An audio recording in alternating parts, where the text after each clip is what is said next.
Mimpi Nabi itu adalah wahyu. Jadi Nabi setelah imam salat subuh menghadap jamaah lalu kemudian menyampaikan mimpinya ini. Sungguh aku telah melihat sesuatu yang sangat menakjubkan. Fama hadzal ladzi, maka apa? Ra'aitu yang aku lihat. Qala li, maka kemudian baru malaikat menjelaskan. Ammar rajulu, adapun lelaki al-awwal yang pertama tadi yang kamu lihat kepalanya pecah berantakan dipukul oleh batu besar tadi, itu adalah seorang ya'khudul Qur'an fayarfuduhu. Dia adalah orang mempelajari Al-Qur'an tapi kemudian menolaknya, tidak mengamalkannya atau meninggalkannya. Ini peringatan bagi yang belajar Al-Qur'an tapi tidak mengamalkan, atau yang menghafal Al-Qur'an tapi kemudian sengaja melupakannya karena menghafal Al-Qur'an untuk keduniaan, dan keduniaan sudah dapat lalu kemudian ditinggalkan. Hafal Al-Qur'an supaya diterima masuk kedokteran tanpa tes. Setelah jadi dokter, Qur'annya ditinggal. Waliyadzubillah. Atau Al-Qur'an dijadikan sebagai alat-alat untuk mencari dunia, dari lomba ke lomba, dari lomba ke lomba,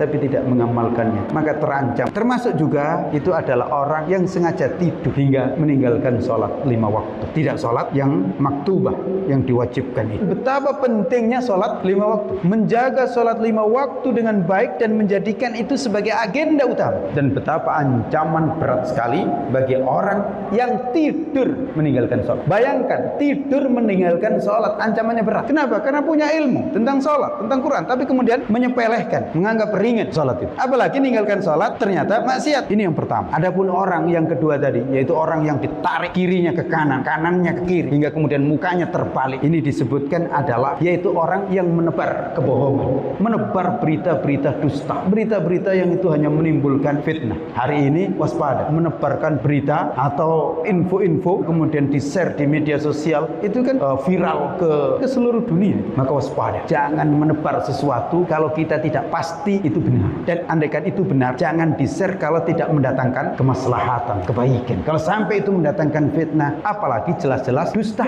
maka jangan. Pastikan berita itu benar dan berita itu baik. Kalau tidak, maka ancamannya berat. Berikutnya, wa ammar rijalu wan nisa'ul auratu, adapun laki-laki dan perempuan yang telanjang, yang dipanggang di dalam tungku besar, di bawahnya dinyalakan api, fa innahum az-zunatu waz-zawani, yaitu para pezina. Luar biasa.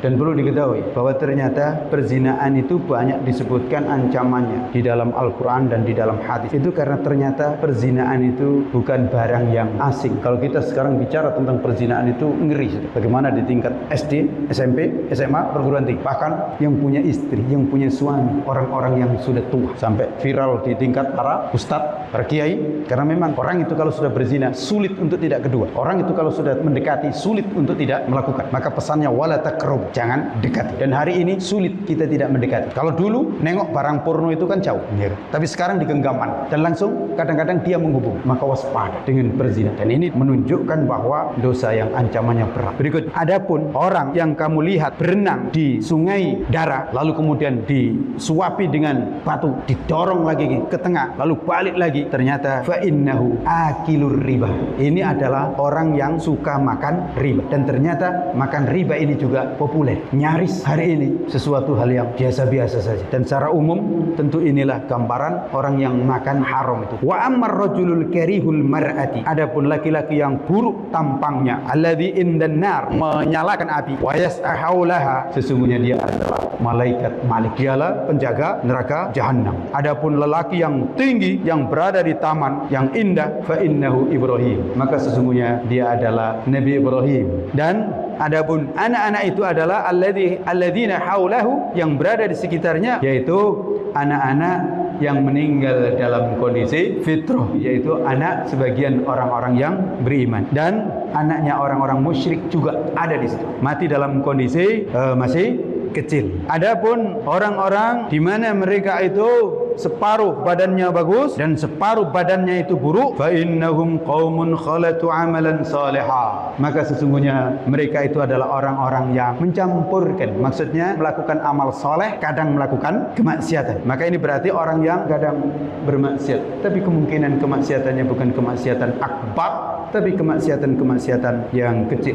Jadi disiksa dengan wajah yang buruk sebagian, dan sebagian wajah yang bagus. Tajawazallahu anhum, setelah setelah masuk ke dalam sungai yang putih bersih, maka kemudian mereka mendapatkan ampunan dari Allah Subhanahu wa taala. Dan di sini kita mendapatkan pelajaran enggak bisa masuk surga sebelum bersih. Jadi dibersihkan dulu. Maka ternyata ada proses pencucian yang itu tidak mudah. Berikutnya yang sangat penting itu semuanya baru di alam barzakh. Berarti di alam kubur. Kalau yang orang-orang beriman, Nabi melihatnya sedang tidur enak, nyaman. Oleh karena itu, maka hendaknya dipersiap. Kondisi yang digambarkan oleh Nabi itu bukan sesuatu yang jauh, tapi sesuatu yang dekat. Karena ada ba'dal maut, ada setelah kematian. Karena itu adanya di alam barzakh. Seperti Nabi melihat surga, siksa kubur jelas adanya, dan dengan demikian surga dan neraka itu jelas adanya.